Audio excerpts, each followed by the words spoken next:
karon dili ta magkumpiyansa karon guys. Labaw na sa tong dili na to kaila. Kita kumpiyansa ron, no? Kay uso na kayo ang karnap, pagkawat sa mga kotse. Galing na guys. Nanadakpan usa ka lalaki na hindi na to ipangalan nga, wala na to imisangalan guys. Kinsa na siya, pero kabalo na mo kung kinsa ni sa guys katawa. Nanadakpan sa Imelda.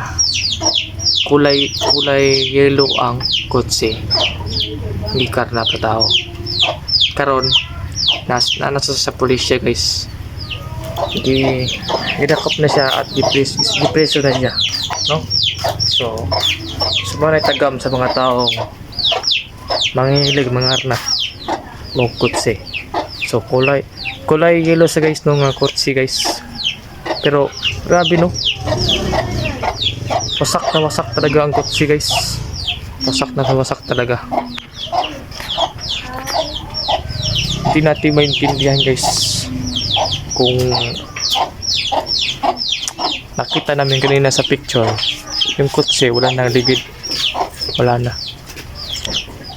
nasira guys.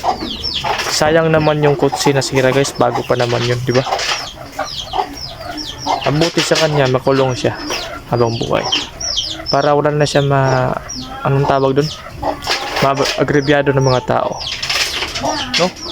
Magrabyado. Yan lang po.